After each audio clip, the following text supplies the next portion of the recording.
Bonjour tout le monde, on se retrouve aujourd'hui pour une nouvelle vidéo qui est un tutoriel pour fabriquer des bombes de bain, mais également un crash test pour savoir si cela fonctionne. On va tout de suite se retrouver à table pour commencer cette vidéo. Il ne faut pas oublier que pour tout cosmétique maison, il faut bien préalablement se laver les mains et nettoyer tous ces ustensiles. A tout de suite!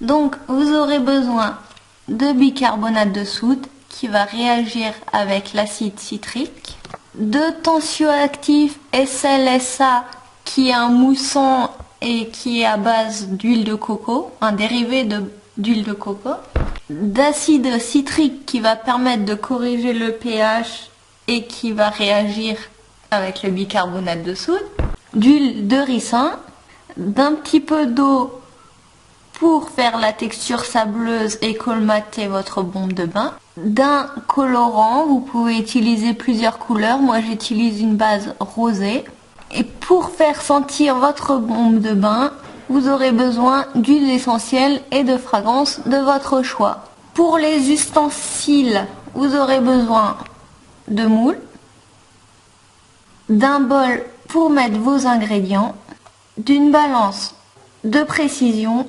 Vous aurez également besoin d'une petite cuillère pour façonner et servir vos ingrédients, d'un petit fouet pour mélanger et d'une petite spatule pour vos colorants. Nous voici maintenant à table pour la réalisation de notre boule de bain. Comme je vous l'ai dit tout à l'heure, vous avez besoin de bicarbonate de soude. Donc je vais prélever 31,66 g de bicarbonate de soude. Bien sûr, je vous écris les proportions exactes en haut de l'écran. J'ai divisé ces proportions en fonction de mes moules en fait. Après, à vous d'adapter également en fonction de vos moules. N'oubliez pas d'allumer votre balance et bien sûr de la tarer entre chaque ingrédient.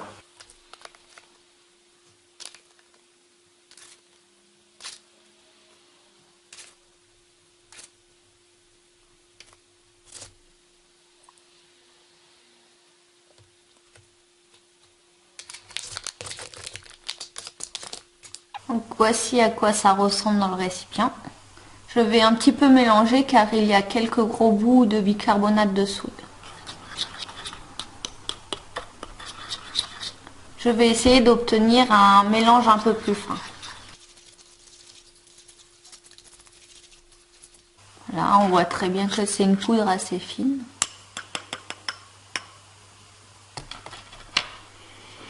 Donc je tare ma balance. Et je vais prélever maintenant 16 g de mon tensioactif.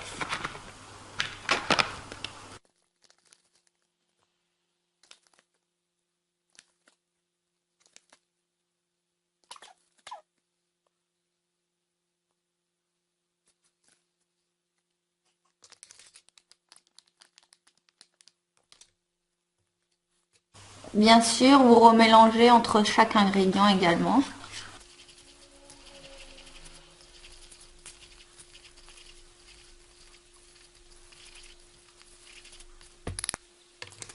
De manière générale, sur les recettes d'Aromazone, vous trouverez le tensioactif. Mais dans certaines autres vidéos YouTube, vous verrez qu'ils utilisent de la fécule de maïs et non de tensioactif. Maintenant, je vais également prélever 16 g de mon correcteur de pH qui est l'acide citrique.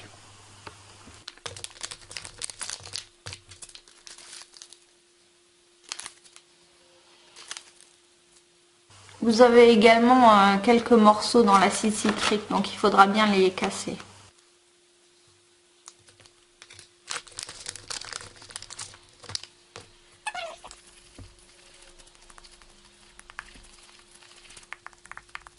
J'écrase un petit peu pour casser les gros morceaux.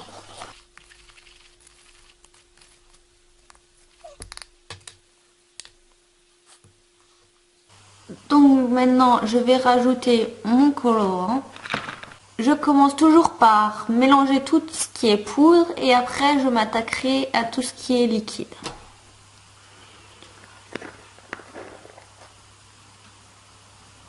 Donc pour ce qui est du colorant, ça dépend de la couleur que vous voulez obtenir. Moi j'ai décidé de mettre 0,3 g de mon colorant rosé pour obtenir un rose un peu pêche.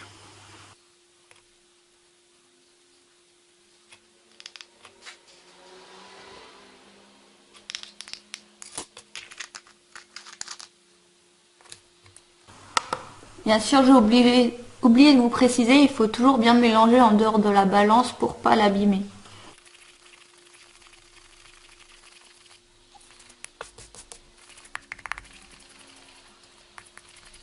Donc on voit là que j'ai une petite couleur pêche rosée. Il y a encore quelques morceaux d'acide citrique qui ne se sont pas bien cassés. Donc je continue un peu à les casser.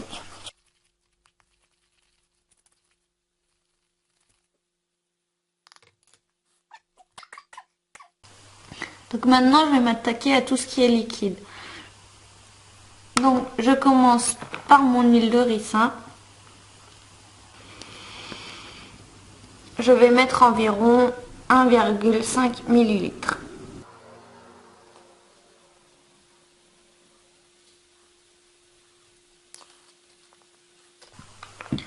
Cela va un petit peu aider à obtenir votre mélange sableux. Mais l'huile de ricin a également des bienfaits pour la peau.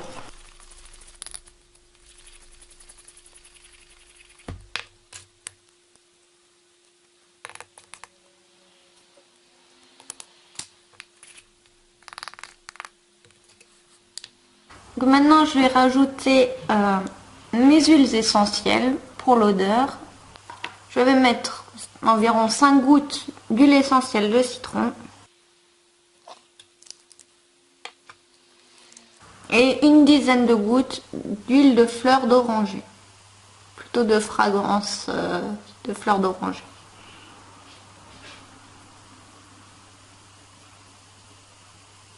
Tout dépend bien sûr pour l'odeur de l'intensité que vous voulez obtenir. Vous allez voir en mélangeant que ça commence à avoir une texture un peu plus sableuse. Votre texture sableuse ne va pas permettre de tout colmater ensemble dans vos moules. Donc après, le dernier ingrédient, on va rajouter de l'eau.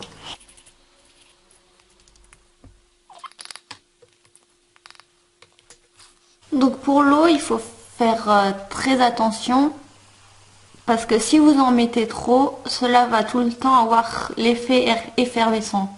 Notre but est juste d'obtenir une pâte un peu plus sableuse pour que tout se fixe dans le moule.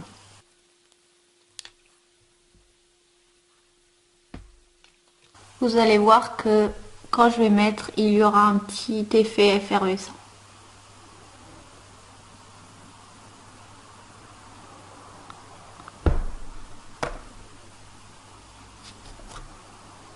Donc vous voyez que ça mousse. Vous pouvez également constater que mon récipient est légèrement petit. Il faut que j'investisse dans un plus grand.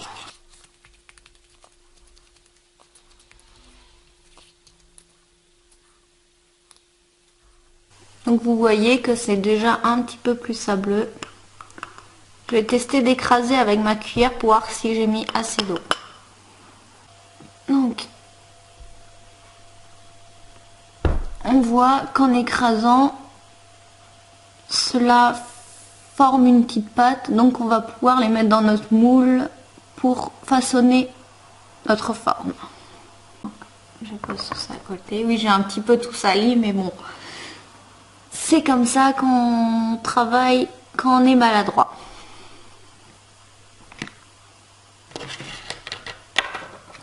Donc moi j'ai décidé de prendre des moules en forme de cœur parce que je trouvais ça plus sympathique pour offrir en cadeau que d'avoir une forme de boule de bain. Mais vous pouvez bien sûr faire des boules de bain avec des boules que vous trouvez par exemple à Noël en plexiglas. Je vous mettrai une petite photo. Donc j'ai fait une préparation pour diviser en deux dans mes moules.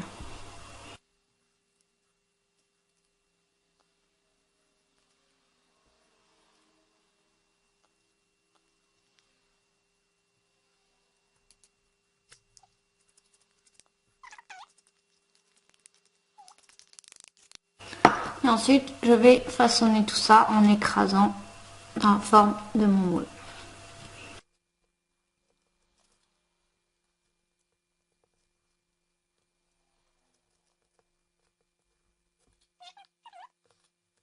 Un des inconvénients de ce type de moule, c'est qu'une fois que ça séchera, cela va s'effriter sur les côtés.